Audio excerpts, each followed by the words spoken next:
It's a very interesting building to be in. We could have this company making the same soap on an industrial estate. Absolutely not a problem.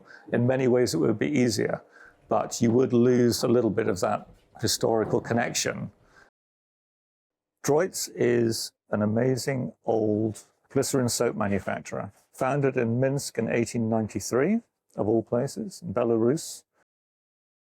We started making a figure soap called PC49 in the 1950s, which was an amazing product and became a big seller for Droyts.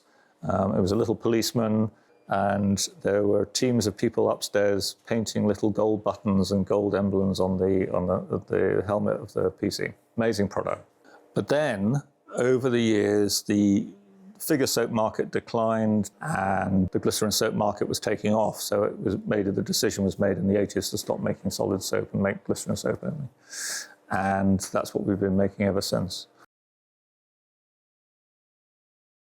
A glycerin soap is a very interesting product.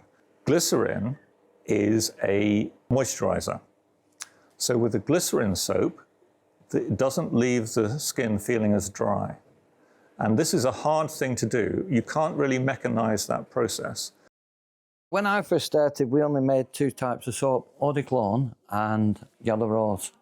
And now we're probably over 30 different types now what we produce. But we can produce any soap for anybody, really. If they want a certain colour, a certain perfume, then we can do it.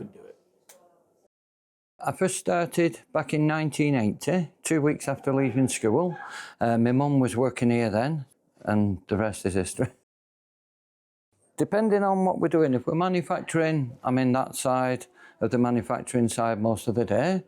Then basically, if any wagons roll up to be loaded or unloaded, then we break off that. Then we're out here cutting blocks of soap for the women to process. And then before you realise it, it's time to go home again. The factory is run with steam boiler, so it's steam heating.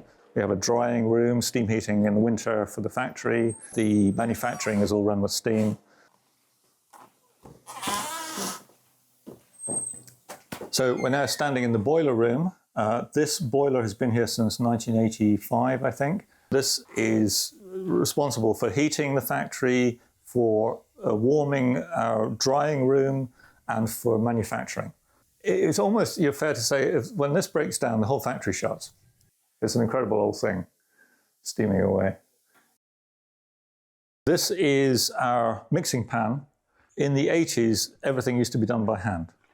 This is where we add all the ingredients, start the process, and you can see inside, all nice and clean, ready for the next soap making. You pump from here into a frame. These were bought by the company in 1947, I think. So we can pump in a ton of soap, let it solidify. So you take off one side, and then you take off one end, and then you take off, and you have to be careful. So 2 guys have to do this because they're heavy. You do occasionally get leaks, and you can see the little dribbles down here. We do not take these off. If there's a little fault in the little channel that the soap can get through, we do not want to unblock it. So we just leave everything in place because that kind of seals it up.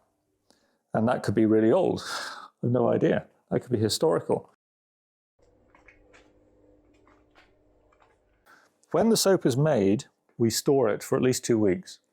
And there are rows of soap everywhere you look. So we cut everything with wires.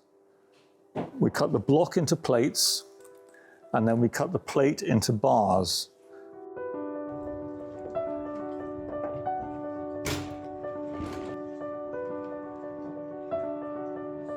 And then we take 2 bars or 3 bars at a time, and then push them to an end of a stop, and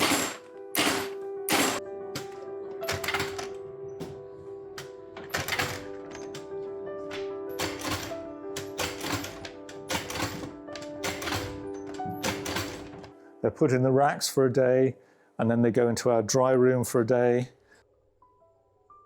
and then they come out and are stamped on the stamping machine.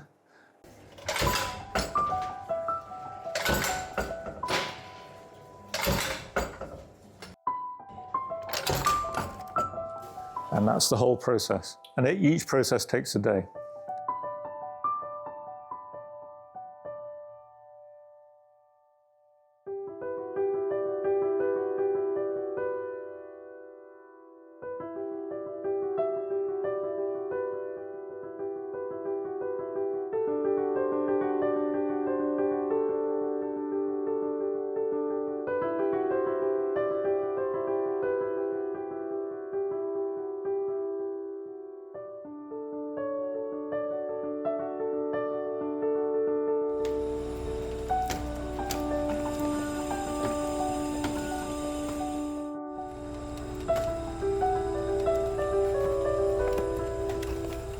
You would ask people, you know, maybe 10, 15 years ago, what's a glycerin soap?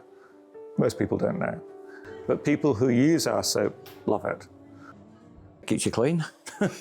People say you've got a clean job, but sometimes it's not. I commute on the train. I don't want to overpower all my fellow commuters, but at least it's a nice smell and not a horrible smell.